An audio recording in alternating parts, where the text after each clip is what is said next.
Halo semuanya, apa kabarkah kalian saat ini? Ya, saya harap kalian semua dalam keadaan yang senantiasa baik-baik saja.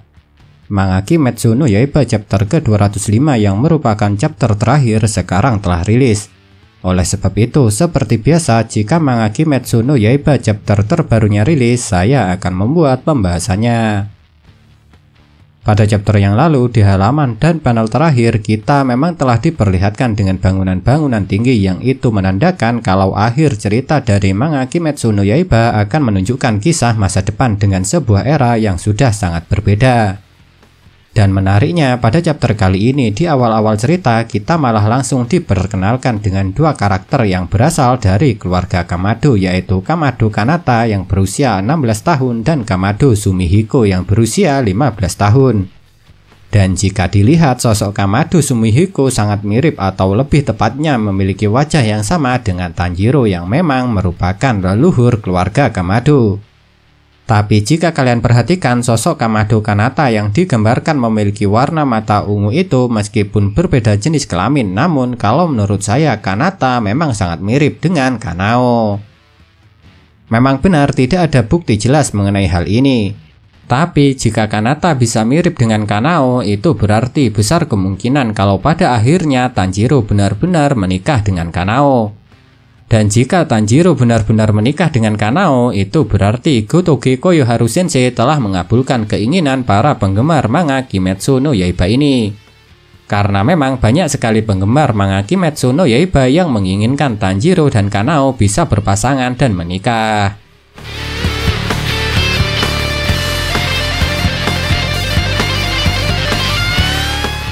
Zenitsu memang diperkenalkan sebagai karakter yang sangat penakut dan mudah panik. Dan lucunya lagi, Zenitsu juga diperkenalkan sebagai karakter yang selalu melamar gadis yang baru ia temui dan lamarannya itu pun juga selalu berakhir dengan ditolak. Tapi setelah Zenitsu melihat Nezuko, dia tidak pernah lagi ditunjukkan melamar gadis yang baru ia temui. Karena Zenitsu memang lebih fokus mengejar Nezuko meskipun saat itu Nezuko masih menjadi iblis. Dan menariknya, pada chapter kali ini kita juga diperkenalkan dengan anggota keluarga Agatsuma di era yang sekarang.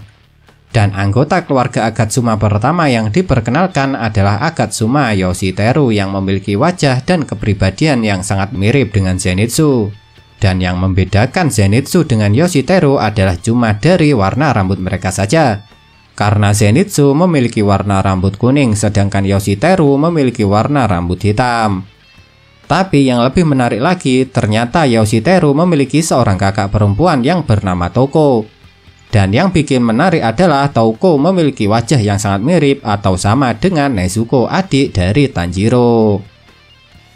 Memang iya, bukti kalau Zenitsu akhirnya berhasil menikahi Nezuko tidak ditunjukkan dengan jelas. Tapi kalau menurut saya, dengan melihat keturunan keluarga Agatsuma yang salah satunya memiliki wajah yang mirip dengan Nezuko itu, saya rasa sudah cukup menjadi bukti yang lumayan kuat kalau pada akhirnya Zenitsu berhasil menikahi Nezuko. Dan karena era sekarang sudah sangat berubah, yang tentunya silsilah keluarga Agatsuma dengan keluarga Kamado sekarang juga sudah sangat jauh. Pada akhirnya meskipun keluarga Agatsuma dulunya memiliki hubungan dengan keluarga Kamado, namun di era yang sekarang ini mungkin sudah tidak ada lagi yang mengetahui kalau keluarga Agatsuma dengan keluarga Kamado dulu memiliki hubungan. Oleh sebab itu, karena mereka semua sekarang sudah tidak tahu kalau keluarga mereka dulu memiliki hubungan, akhirnya membuat Kanata dan Touko malah bisa berpacaran. Dan jika Kanata dan Touko bisa sampai menikah, maka akan ada penggabungan kedua kalinya antara keluarga Kamado dengan keluarga Agatsuma.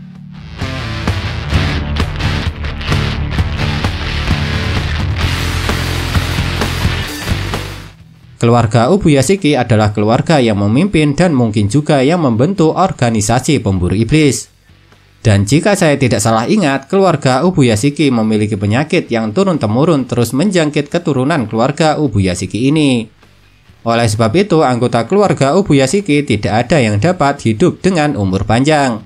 Karena keturunan keluarga Ubuyashiki akan meninggal saat usia mereka masih tergolong muda. Tapi menariknya, pada chapter kali ini meskipun cuma satu panel dan singkat saja, ternyata di era sekarang yang sudah berada di era yang modern ini, ternyata keluarga Ubuyashiki telah berhasil menghapuskan penyakit keturunan mereka.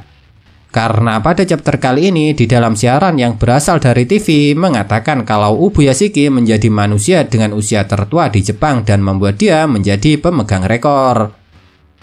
Jujur saja memang tidak terlalu aneh mengetahui fakta kalau di era yang sudah maju seperti ini keluarga Ubuya Shiki bisa menghapuskan penyakit keturunan mereka.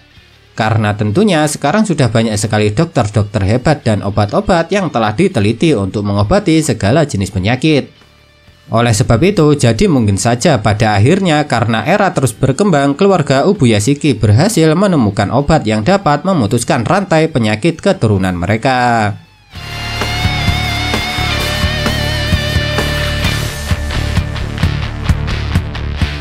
Di akhir cerita manga Kimetsu no Yaiba kali ini, kita memang masih bisa melihat iblis.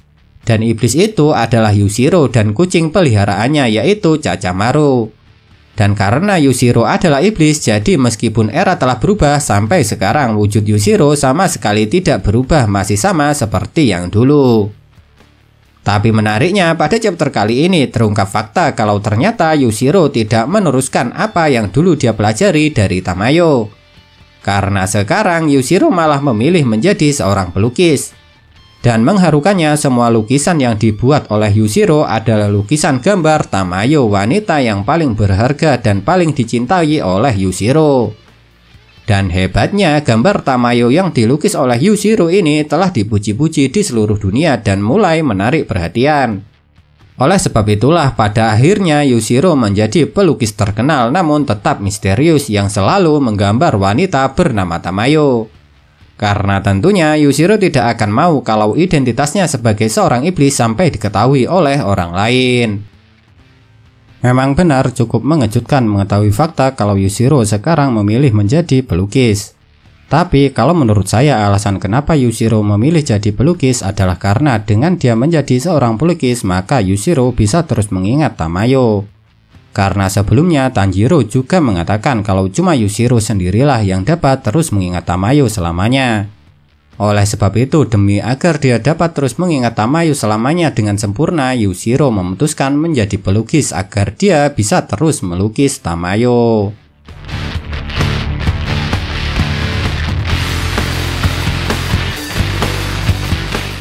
Inilah kejadian menarik terakhir yang dapat saya bahas mengenai manga Kimetsu no Yaiba chapter ke-205 yang merupakan chapter terakhir ini.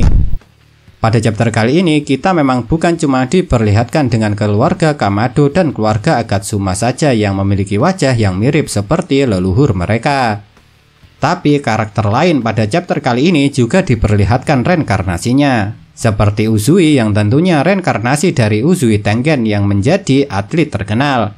Hashibira Aoba yang tentunya reinkarnasi dari Hashibira Inosuke yang menjadi ahli botani. Reinkarnasi Obanai dan Mitsuri yang memiliki kedai. Reinkarnasi dari Gyome yang menjadi seorang pengasuh. Reinkarnasi dari Shinobu dan Kanao Kocho yang menjadi pelajar. Reinkarnasi Gea dan Sanemi yang menjadi petugas polisi. Reinkarnasi Gyu Sabito Makomo yang sepertinya masih SD atau SMP karena tinggi mereka bertiga lebih rendah dari Sumihiko, yang itu berarti mereka bertiga lebih muda dari Sumihiko. Reinkarnasi Kyojuro yang menjadi Tojuro teman Sumihiko. Bahkan 3 gadis kecil di kediaman kupu-kupu yaitu Kyo, Naho, dan Sumi juga ada reinkarnasinya. Dan tidak ketinggalan para tetua yaitu kakek Zenitsu yang bernama Kawajima dan guru pernapasan Tanjiro yaitu Urokodaki juga bereinkarnasi dan menjadi tetangga Sumihiko. Memang benar hampir semua karakter telah bereinkarnasi dan menjalani hidup bahagia tanpa adanya iblis di zaman yang sudah modern ini.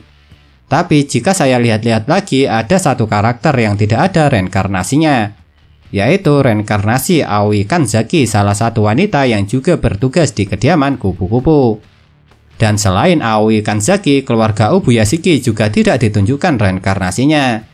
Tapi meski sama sekali tidak ada salah satu dari anggota keluarga Ubuya Shiki yang ditunjukkan bereinkarnasi, tapi keluarga mereka di era yang sekarang telah menjadi pemegang rekor sebagai manusia tertua di Jepang.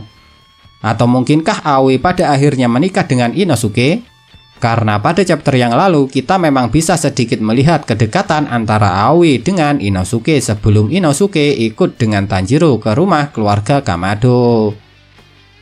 Nah, itulah yang dapat saya bahas dari manga Kimetsu no Yaiba chapter ke-205 yang merupakan chapter terakhir ini. Kalau menurut kalian, kejadian manakah yang paling menarik? Tinggalkan komentar kalian ya.